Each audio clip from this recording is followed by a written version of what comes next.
या देव सभेच्या ठिकाणी आम्ही येताच क्षणी ते नेत्रासमोर पाहिलं ते आग वेळ दृश्य हे याच कानावर देवेंद्र विराजमान आहे याच्या कल्पना आहे आणि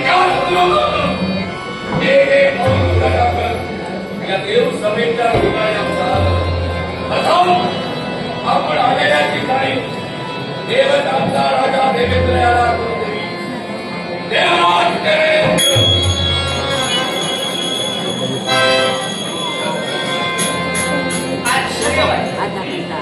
कधी न पाहिलेली न देखलेली अशी व्यक्ती या देवसभेत आमच्या नेत्रासमोर उभी राहिली आणि म्हणून मनाच्या ठिकाणी अचंबा निर्माण झाला. आपली ओळखी करू शकेल, पूर्णपणे ओळखी करू देणार.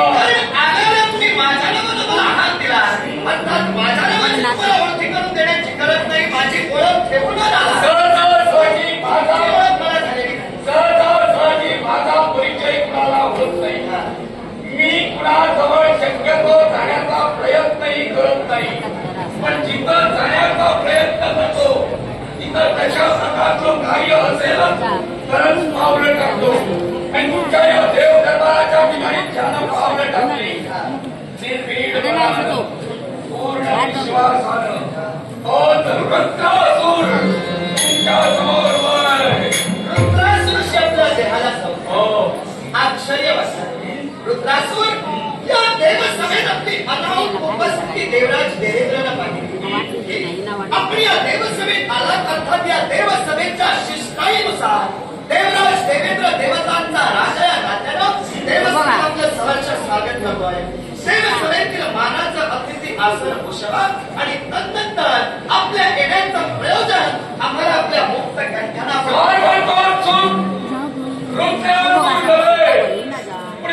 स्वागत करावं, बसण्यासाठी आसन द्यावं, मान सन्मान करावा.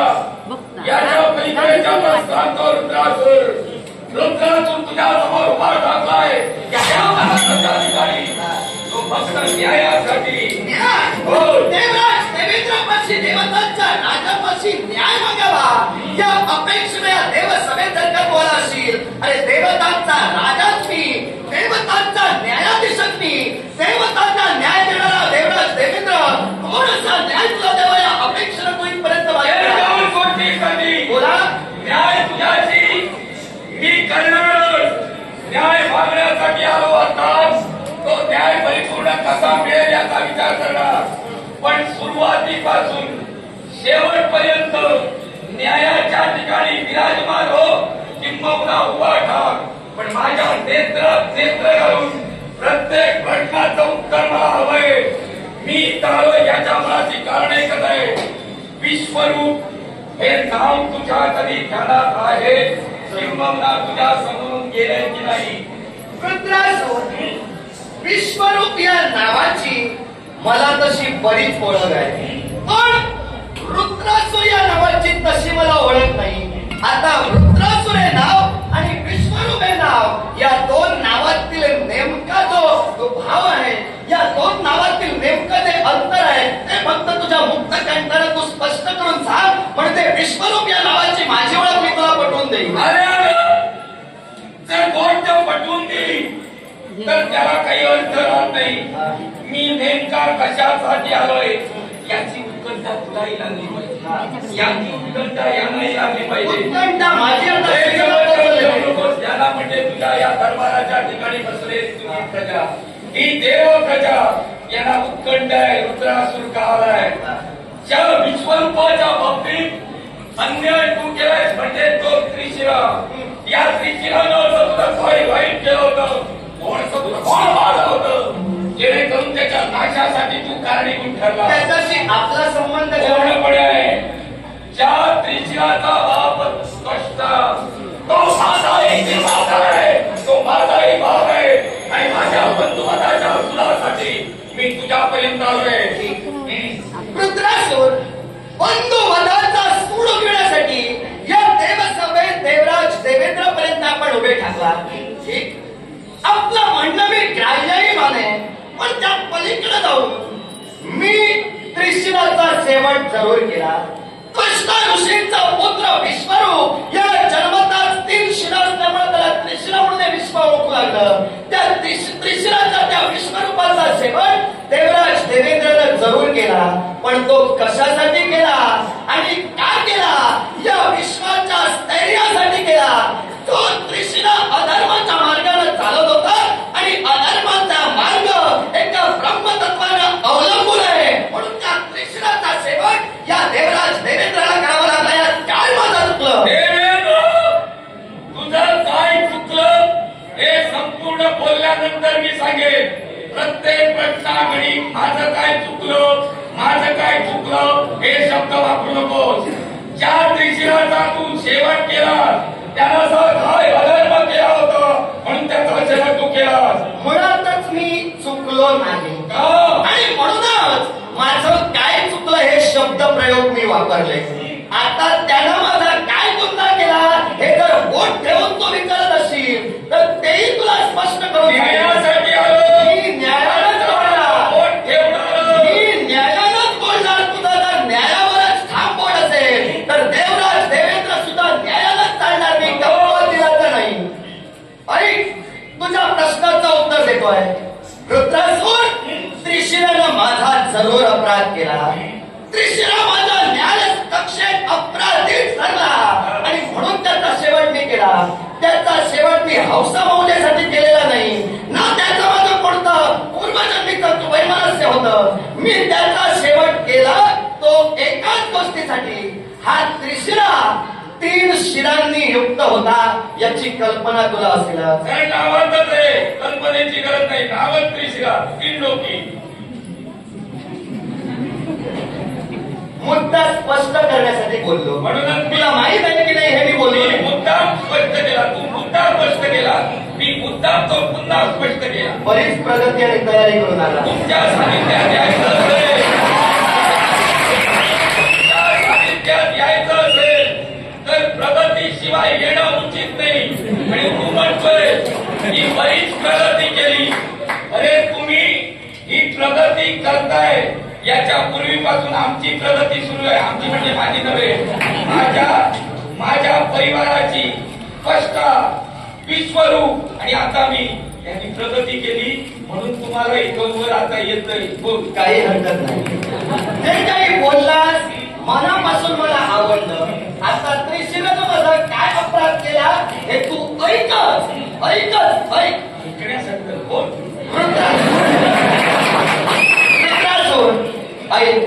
त्रिशिरा माझा अपराधी होता. त्रिशिराला 3 शिरा होती. या 3 शिरांतील पहिल्या शिरानं तो वेद पठण करत होता. दुसऱ्या शिरात बघून तो मदिरा आणि अन्न भक्षण करत होता. पण तिसऱ्या शिरापासून तो काय करत होता माहितीये का?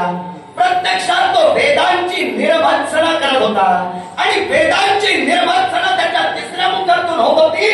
त्याला असुरांचं मनोरंजन होत होतं. असुर त्या वेदांना हसत होते आणि म्हणूनच हे मला कधी समजलं, कधी रुचलं नाही. आणि म्हणूनच त्या त्रिशिराची मी समजूत घातली. पण तो वेदांची निर्वचना करण्याचा आपला हेका सोडेना. आणि म्हणूनच ज्या वेदांनी अधिकतम रुचाया देवेंद्राच्या नावाचा निर्मिल्या म्हणूनच त्या स्वाभिमानाप्रित्यर्थ त्या त्रिशिराची शिरा देवराज देवेंद्रानं मारली. धन्यवाद. देवेंद्र, त्रिशिराची शिर तू मारलीस.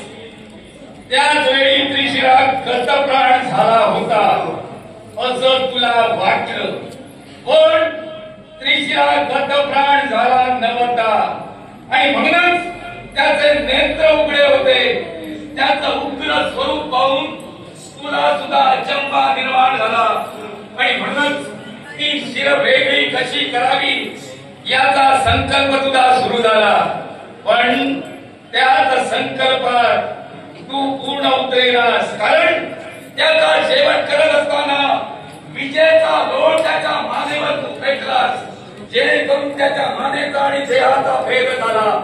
एवढंच नव्हे तर ती शिर वेगळी करण्यासाठी तिथूनच जाणारा एक सुतार, तुझ्या अवतीभोवती असणारा एक सुतार तू तिथं वापरलास आणि त्याला तू सांगितलंस ही शिर वेगळी करून दे, तुझ्या प्राणीच्या योगे करून त्या शिरांना वेगळं करू दे. त्यानं तुला नकार दर्शविला. त्याच वेळी त्याला तू आमिष दाखविलस. त्याच्या मनात भूल निर्माण केलीस की याच्यानंतर यज्ञाच्या ठिकाणी जो मनुष्याच्या शिराचा स्वाकार होईल तो फक्त तुझ्यासाठी होईल. आणि त्याच वेळी त्यानं त्या गोष्टीसाठी ती 3 शिरं वेगळी केली. जेव्हा ती 3 शिरं वेगळी केली तेव्हा ती 3 शिरं वेगळी झाली तेव्हा त्यांच्या मुखातून काय बाहेर पडले याची कल्पना आहे तुला? हे न कळणे एवढा मी अक्कलकोंडा वाटलो. मी म्हणणार नाही, मी तुला अक्कलकोंडा म्हणणार नाही, कारण हे सामान्य शब्द वापरू नकोस. हा प्रश्न मी तुला का विचारला? कारण याचं ठाम उत्तर तुझ्याजवळ असेल तर ते देव मला म्हणतोय. त्रिशिराचा शेवट मी केला आणि त्रिशिराचा स्वाभिमान घेऊन रुद्रासुर माझ्या नेत्रासमोर उभा राहिला. त्यातून काय उत्पन्न झाला हा प्रश्न तुम्हाला केला. मी काय म्हणालो हे न कळणे एवढा मी अक्कलकोंडा नाही. हे शब्द तुला सामान्य वाटले. शब्दांचा अर्थ जर जाणून घेण्यासाठी खोलवर गेला तर हे सामान्य शब्द असामान्य किती आहे हे तुला कळेल. त्या खोलीपर्यंत जाण्यासाठी देव दरबारात आलो. किती खोली गाठतोय ते मला आज पाहायचंच आहे. मलाही पाहायचं आहे तू खोली गाठत कितपर्यंत जातोय आणि कितपर्यंत मला प्रतिकार करतोय.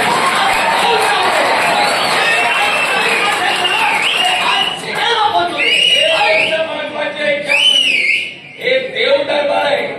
या देव दरबाराची इब्रत पूर्णपणे सांभाळून खोली गाठ. एक मनवंतर हे एक मनवंतर मी राज्यशकडे चालवतोय. देवतांचा राजा मी अर्थात एक मनवंतर देवतांचा राजा या नात्यानं देवतांना मी न्याय देतोय. त्यामुळे या देवसभेची मर्यादा तू मला सांगण्याची गरज नाही. माझी मला राजा म्हणून कळत. आणि म्हणूनच म्हटलं की खोली गाठताना ती सांभाळावी लागेल. बोल त्या मुखातून काय बाहेर पडलं ते सांगायचं. बोलता बोलता ते विसर्जन पुढचं काहीतरी सांग. हे याचा विचार तू करू नको.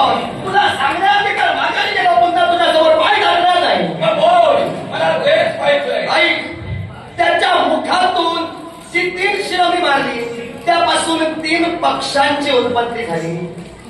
ज्या मुखातून तो वेद पठण करत होता त्या मुखातून कबूतर या पक्षाची निर्मिती झाली. ज्या मुखातून वेद पठण अन्नभक्षण करत होता आणि मदिरा ग्रहण करत होता त्या मुखातून चिमणी या पक्षिणीची उत्पत्ती झाली. आणि ज्या मुखातून वेदांची निर्वाचना तो त्रिशिरा करत होता त्यातून पितरांचा जो देव म्हणून आता ज्याला संबोधलं जातं त्या कावळ्याची निर्मिती झाली. हे 3 पक्षी आज या विश्वात विश्वस्थैर्यासाठी वापरले जात आहेत. अर्थात त्रिशिराचा शेवट तो इंद्राने केला. तो विश्वासाठी फायदेशीर ठरलेला आहे. तेव्हा अधिक बोलू नकोस, मागे जा. सुंदर, अप्रतिम बोलला. अप्रतिम मी बोलतो. या विश्वाच्या ठिकाणी जे जीव त्या त्रिशिराच्या मुखातून बाहेर पडले त्याचा उलगडा तू केलास. पण त्याचबरोबर त्यांच्या सोबत अनेक पक्षी होते. कारण ज्या मुखानं वेद गायले गेले त्यातून चातक पक्षी बाहेर पडला. जो पावसाच्या अगोदर पावसाची सूचना करतो तो चातक, त्याला आज्ञा तू करतोस त्यानंतर पर्जन्य येतो. हा चातक पक्षी सुद्धा आला. दुसऱ्या मुखातून मदिरा प्राशन करत होता. त्या मुखातून चिमणी आणि गरुड निर्माण झाले. एवढं तू म्हणालास. त्यांच्या सोबतच काक पक्षी निर्माण झाला. म्हणजे तो तुमच्या ठिकाणी आता काकभूषंडी म्हणून वावरतोय, बरोबर ना? आणि तो काकभूषंडी ऋषीपदाला पोचलाय. एवढंच नव्हे तर तिसऱ्या मुखातून तितर बाहेर पडला. तितर त्या पक्षानं या विश्वाच्या ठिकाणी पाणवठ्याच्या ठिकाणी राहायचं नाही. त्यानं राहायचं ते जंगलाच्या ठिकाणी, वाळवंटाच्या ठिकाणी. कारण वाळवंटाच्या ठिकाणी असणारे जीवजंतू भक्षण करण्यासाठी इतरत्र पक्षी जात नाही. त्यामुळे त्या तितराची नियुक्ती तुम्ही तिथं केली. यांना विसरू नको. हे सारं जरी सत्य असलं हे पक्षी त्याच्या मुखातून बाहेर पडले. विश्व कल्याणासाठी त्याचा वापर होतोय. पण या त्रिशिराला त्या वेद गादीवर ज्या वेद ऋचा पठण केल्या जात होत्या त्या वेद पठणाच्या गादीवर बसवलं कोणी तूच ना? जरूर मग बसवण्याच्या मुळाशी कारण होय. कारण मी सांगतो सगळी कारण तू सांगतो बोल. कारण त्याला महत्व आहे म्हणून मला सांगावं लागतं. बोल. बृहस्पती हे देवतांचे गुरु म्हणून गणले जातात. या बृहस्पतीचा सुद्धा मध्यंतरीच्या काळात वाद विवाद निर्माण झाला ना? जरूर वाद झाला. तेव्हा त्यांना त्यांच्या पदावरून तू दूर केलंस ना? जरूर. आणि त्यांना त्यांच्या पदावरून दूर केल्यानंतर या त्रिशिराला त्यांच्या गादीवर तू बसवलं आणि कार्य करण्यासाठी सांगितलं. तुला कोणी जमेना म्हणजे बृहस्पती जमेना त्याला तूच बसवला होता. तरी सुद्धा तो रुचला नाही तुला, पटला नाही तुला. आणि या त्रिशिराला बसविल्यानंतर त्याच्या मुखातून जर दानवाची स्तुती होत होती तर तुला त्रास का? मला त्रास याचाच मोठा होता. ऐक सपटून देतोय तुला. ज्या त्रिशिलानं वेद अध्ययन एका मुखातून केलं, वेदांचं पठण केलं, तो काय करत होता? तिसऱ्या मुखातून वेदांची निर्वंचना करत होता. आणि त्यामुळं त्या वेदांना ते असुर हसले आणि म्हणूनच मी त्या त्रिशिलाला सूचित केलं की हे वेद तुम्ही असुरांच्या समोर पठण करू नये. मग ती माझी अनुज्ञा त्यांनी मान्य केली नाही म्हणून त्यांचा सेवक मी केला. कारण वेदांनी अधिकतम ऋचा माझ्या नावानं निर्मिलेला आहे. ऋग्वेद जो कर्माशी निगडीत आहे. या ऋग्वेदातील एकूण ऋचा आहेत त्यातील एक चतुर्थांश सूक्तात त्या वेदांनी देवराज देवेंद्रांचं मोठेपण सांगितलेलं आहे. मग या माझ्या मोठेपणावर ज्या त्रिशिरामुळं ते असुर हसत होते त्याला कुठेतरी आळा काढणं माझा धर्म नव्हता करायला. तुझा तू धर्म म्हणतोय पण ज्याच्या हातीची जबाबदारी दिली त्यानं ठरविलं या विश्वाच्या ठिकाणी कुणासाठी वेद पठावे. देवतांचं उदर भरण्यासाठी ते वेदांच्या ऋचा आणि अग्नीतून निर्माण होणारा धूर तुमचं उदर भरत होतं. जर देवता ब्राह्मण आहे तर दानवेश्वर कोण आहे? ब्राह्मणच आहेत ना? कश्यपाचे पुत्र आहेत ना? मग त्यांच्यासाठी ऋचा पठण केलं तर तुला काय त्रास व्हावा? तुला एकाच गोष्टीसाठी त्रास होतो. या विश्वाच्या ठिकाणी कुणी भक्ती केली तर ती तुला रुचत नाही, ती तुला पटत नाही, ती तुझ्या स्वार्थासाठी करतो. काय समज आधी पहिल्यांदा दूर करून दे. मला त्यांच्याबद्दल अडचण हीच निर्माण झाली. ते ब्राह्मण होते हे तर तू मान्य करतोय. मग एक ब्राह्मण वेदांच्या रुचेवर सुद्धा हास्य करताय. ज्या असुरांना वेदांचं महत्व कळत नाही त्यांच्या समोर वेदादी पठण होऊ नये ही माझी प्रांजळ सद्भावना खोटी कशी? वेद ब्राह्मणांना कळतात असं तुझं म्हणणे. मग असुर वेदांवर हसलेच कसे? दानवेश्वरांना वेद कळत नाही असं तू म्हणू नकोस. याच्या मुळाची कारणे दानवेश्वर का असले? ज्या वेदांच्या ठिकाणी ज्या ऋचांच्या ठिकाणी देवतांची फक्त स्तुती आहे, दानवेश्वरांची स्तुती नाही म्हणून दानवेश्वर असले. एवढंच नव्हे, ज्या दानवेश्वरांनी हास्यास्पद कृती केली त्याच दानवांचे गुरु शुक्राचार्य यांच्याबद्दल मी बोललो. मला तरी क्रमप्राप्त वाटत नाही पण तू ब्राह्मण या तत्वावर बोट ठेवलंस. दानवेश्वरांना मान्यता देत नाही म्हणून तुला सांगावं लागतं. त्या शुक्राचार्यांच्या बाबतीत काय घडविलंस तू? ज्यावेळी स्वतःचं अस्तित्व देव दरबाराच्या ठिकाणी सिद्ध करायचं होतं काय केलंस तू? ज्यावेळी देवतांचं गुरुत्व कुणी स्वीकारावं यासाठी विश्वातील अखिल जे ज्ञानवंत पंडित होते त्यांची स्पर्धा ठरवण्यात आली होती. जो कोणी प्रथम येईल आणि आपल्या ज्ञानाचं प्रदर्शन समस्त देवदेवतांसमोर करील त्यांना देवतांचं गुरुत्व दिलं जाणार होतं हा नियम होता. मग त्याआधी देवगुरु बृहस्पतींची नियुक्ती झालेली होती. आता त्या शुक्राचार्याला येण्यासाठी विलंब झाला. त्यात माझा दोष होता? तुझाच दोष आहे. तुझं झालंय कसं माहितीये? सर्व दोष तुझे पण प्रश्न मात्र असा करतोस यात माझा दोष नाही. तुझी कन्या कोण रे शुक्राचार्याला दिलीस? माझी कन्या हो. शुक्राचार्याला कोणती दिली? हो. जी सची आहे ना, जी आता माझी पटतर आहे म्हणून मी माझ्या बाजूला ठेवतोय तीच त्याची कन्या. ज्याला शुक्राचार्याला तू तुझी कन्या दिलीस ती विचारतोय मी. जी शुक्राचार्याची पत्नी म्हणून आता वावरते ती तुझीच कन्या ना?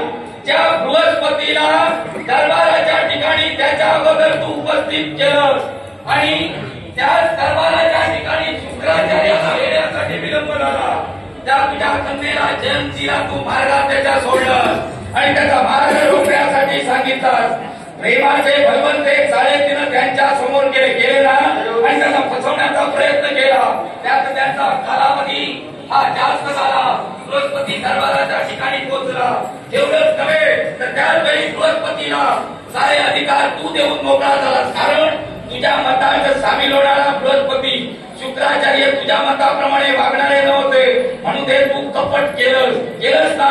मी आजपर्यंत जे जे कपट केलं त्रय देवतांच्या अनुमतीनं विश्वस्थैर्य राखण्यासाठी केलेली ती दैवी लीलात्मक कृती होती. त्याला कपट हा शब्द प्रयोग वापरू नकोस. जर ते कपट असतं तर त्या कपटात कधी सत्याचा अंश दडला नसता. दैवी लीला सांगूच नकोस. अरे तू केलेलं कर्म नाही झालं. 14 मन्वंतरासाठी देवतांनी तुला बसवलं म्हणून ते देवतांना सहन करावं लागतं. ज्या शुक्राचार्याच्या बाबतीत तू कपट केलं अरे तूच नव्हे बृहस्पतीचा अंगिरास हा अंगिरास बृहस्पतीचा आणि शुक्राचार्याचा गुरु होय ना. या दोघांचं गुरुत्व त्यानं स्वीकारलं. त्या महाराजांचं करण्यासाठी तो तत्पर ठरत होता. पण जे बृहस्पतीला शिकवत होता ब्राह्मण असून सुद्धा ते त्यानं शुक्राचार्याला शिकविलं नाही. तिथं सुद्धा भेदभाव केला आणि हा भेदभाव जाणला कुणी याची तुला कल्पना असेल. पण मी सांगतोय कुणी जाणला. हे पापाचरण एका ब्राह्मणाकडून घडत असताना विश्वाच्या ठिकाणी ग्रहस्थानावर अधिराज्य गाजविणारा शनी ग्रह या विश्वाची न्याय देवता ती कुणावर अन्याय घडू देत नाही आणि म्हणून त्यानं ते पाहिलं कपट होतंय ते आणि म्हणून शुक्राचार्याची भेट शनिदेवानं घेतली. जे अंगिरसानं त्याला शिकविलं नाही ते शनिदेवानं शिकविलं आणि त्याच वेळी त्यांनी सिद्ध केलं तर माझा शिष्य तसा हे विश्वाला पटवून देणार आणि तोच शिष्य स्वतःचे अधिकार कसे असतात. तुम्ही देवतांचा जो गुरु देवलाय तो बृहस्पती आहे आणि देवता त्याला सहाय्य करत आहे. अर्थात इतरत्र जे सारे आहे ते देवतांना शामिल आहे. एकटा शुक्राचार्यानं दानवांचं गुरुत्व स्वीकारलं आणि त्या दानवांना न्याय मिळवून देण्यासाठी त्यांनी सर्व हकीकत केली. मग तुम्ही ज्यांच्यावर अन्याय करताय त्यांचा पक्ष वेगळा झाला. तुम्ही स्वतःचा स्वार्थ साधताय तुमचा पक्ष वेगळा झाला. तुम्हाला काय वाटलं हे आत्ता आलेलं यश हे तुमचं एकट्याच आहे. हे एकट्याचं यश नाही. या यशामागं कित्येक वेगवेगळ्या मुद्दे हे आजचं तुमचं यश उद्याच्या दानवेश्वराचं यश निर्माण होणार. कारण अशा दानवेश्वरांनी ज्या ज्यावेळी यशस्वी होण्यासाठी तत्पर ठरले त्या त्यावेळी तुम्ही कपट कारस्थान केलं म्हणून तुला मी कपटी म्हणतोय. रुद्रासूर तुझं कसं झालं माहितीये का. त्या त्रिशिराचा स्वाभिमान घेऊन तू इथं आला पण तू काय करतोयस. एकदा बृहस्पतीचं बोलतोयस एकदा शुक्राचार्यांचं बोलतोयस एकदा जयंतीचं बोलतोयस एकदा आणखी कुणाचं बोलतोयस. ज्याचा स्वाभिमान घेऊन आलास त्याला बाजूलाच ठेवतोय. पण तेच म्हणतोय मी स्वाभिमान ज्याचा घेतलाय त्यानं पुढे जातोय. कारण मला बोली टाकायची मध्यंतरी बोल नको. याच्या मागं कारण आहे तुम्ही केलेली कर्म ही टप्प्याटप्प्यानं पुढे. तू म्हणशील एका त्रिशिरावर बोल आणि तुझ्याशी संघर्ष कर. तसा मी मेणाचा बावला नव्हे. आम्ही कुठं म्हणतो मी कधी कधी समोर येतो पण जेव्हा समोर येतो तेव्हा त्रिशिरा आपलं मस्तक वर करूनच मागं जातो. लक्षात ठेव. पाहूया ना. आणि तेच मस्तक तुझं कितपत वर ठेवून जातो. मग हा अन्याय अपराध तुम्ही शुक्राचार्याच्या बाबतीत का निर्माण केला. मी तेच म्हणतोय. देवराज देवेंद्रनं आजपर्यंत जी जी कृत्य केली ती विश्वासाठी फायदेशीर आणि लाभदायकच ठरली.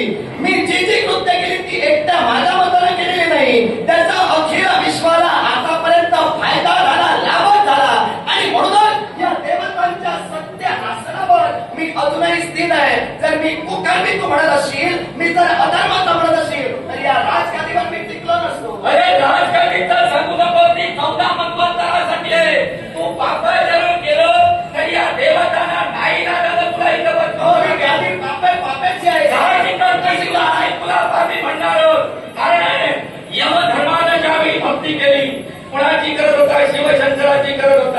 आणि त्याच वेळी तो शिवशंकराची भक्ती करत असताना कित्येक कालावधी लोटला गेला. त्याच वेळी त्या भक्तीच्या ठिकाणी खंड पाडण्यासाठी तू तत्पर ठरलास आणि तिकडे रंग पाठविण्यासाठी तत्पर ठरलास. तीच म्हणजे वर्धिनी अप्सरा होय ना. या वर्धिनी अप्सरेला तू तिथं पाठवलं कशासाठी? यमधर्माच्या भक्तीचं खंड पाडण्यासाठी. यमधर्म देवतत्वातलाच ना, देवतत्वातलाच ना. मग तो यमधर्म जर का देवतत्वाचा होता असं तुम्हाला काय निर्माण करायचं होतं म्हणून त्याच्या भक्तीत तुम्ही खंड पाडला. ज्यावेळी माझ्या राजसिंहासनाला हादरे बसले गेले त्यावेळी माझं राजसिंहासन टिकविण्यासाठी मी जो प्रयत्न केला तो माझ्या मताला तरी योग्यच आहे. त्याला तुम्ही धर्माचा प्रयत्न म्हणा नाहीतर अधर्माचा म्हणा. सत्यतेची खूण दर्शवणाऱ्या त्रयी देवतांनी तिथं त्या माझ्या कृतीवर टीका केलेली नाही. तिथं तुला तरी ती माझी कृती अधर्माचा म्हणण्याचा अधिकार. यमधर्मानं कधी अधर्म केला नाही आणि यमधर्मानं तुझ्या या गादीसाठी कधी आसक्ती दाखविली नाही. याच्यासाठी तू त्याची भेट घेतलीस तेव्हा तू त्याला प्रश्न विचारलास. तेव्हा यमधर्मानं तुला सांगितलं की तुझ्या गादीसाठी मी आसुसलेलो नाही असं हे तुला सांगितलेलं असताना सुद्धा माघारी आल्यानंतर वर्धिनीला तिथं पाठवलं. वर्धिनीनं त्याची सत्व परीक्षा घेण्याचा प्रयत्न केला. तेव्हा यमधर्मानं आपल्या ध्यानाचं विसर्जन केलं. वर्धिनीला समजावणीच्या स्वरानं सांगितलं तू समजुतीनं माघारी जा. तिनं त्याची क्षमा याचना मागितली आणि त्याच वेळी यमधर्मानं तिला वरदान मागण्यासाठी सांगितलं आणि तिनं वरदान सांगितलं ते कोणतं? याच्या नंतरचं माझं जीवन स्थिर आणि स्थैर्याचं होऊ दे. यमधर्मानं तसा आशीर्वाद दिला. दुसरं वरदान मागितलं या विश्वाच्या ठिकाणी तुम्ही ज्या ठिकाणी आहात या धर्मराण्यात तुम्ही एक पावलं टाकली आहात तिथं तुम्ही शपथ पकडताय त्या ठिकाणाला महत्व असं यावं की माझं नाव सुद्धा तुमच्या सोबत जोडलं जावं. तथास्तु यमधर्माच्या मुखातील शब्द. त्यानंतर काही कालावधी यमधर्मानं तपश्चर्या केली. शिवशंकर त्यांना प्रसन्न झाला आणि त्यावेळी त्या स्थानाला धर्मव्यापी असं संबोधलं गेलं. त्या धर्मव्यापीच्या ठिकाणी कोणत्याही पापाचं शालन होतंय असे कार्य सुरू असताना तुम्हाला पापाचरण का वाटावं? आणि म्हणूनच मी म्हटलंय त्याला धर्मव्यापी संज्ञा प्राप्त झाली. याच्या मुळाशी किंचितता तरी माझा हात होता. याच्या मुळाशी काय मी पुन्हा पुन्हा सांगतोय मी अधर्माचा नाही मी धर्माचाच आहे. मला हे मान्य नाही. तुला मान्य नाही कशी माझा समजले नाही. याच्या मुळाची कारण आहे जो भक्ती करतोय त्याच्या भक्ती खंड करण्यासाठी तू तत्पर करतोय. आता तू 100 यज्ञ पूर्ण केले आणि या राजसिंहासनावर विराजमान मला ते मान्य नाही. माझ्या पक्षानं या सणावर म्हटल्याला हे तू करू होणार नाही. कारण या आसनावरच्या त्रयी देवतांनी माझ्या भक्तीचं बलिष म्हणून मला बसविलेलं आहे. त्या आसनावर मी बसतोय तुला मान्य असू दे किंवा नसू दे. तुझ्या मताला तू घेऊन बस पण जाती देवतांचा राजा म्हणून माझं पद मी घुसवतोय. अर्थात ते पद मी धर्मालाच घुसवतो आणि ते धर्माला घुसवत नाही. हे तू बोलतोय ते मला मान्य नाही. हे कित्येक गोष्टी तुझ्या समोर उघड करी. रंग यांच्या बाबतीत केलेला आज्ञा इतर धर्माच्या बाबतीत केलेला आज्ञा रंग भक्ती करत होते त्यावेळी बदलीचं रूप घेतलं. ते खाण्याच्या ठिकाणी ध्यानस्थ असतात आणि त्यावेळी त्या परंपरेचा तू शेवट केला. कारण तुला माहित होतं पाण्याच्या ठिकाणी मंत्र लवकरात लवकर ते प्रसन्न करून घेताय का आत्मसात करून घेताय का रंग करता श्रेष्ठ ठरवली श्री देवेंद्र अशा या वाक्यानं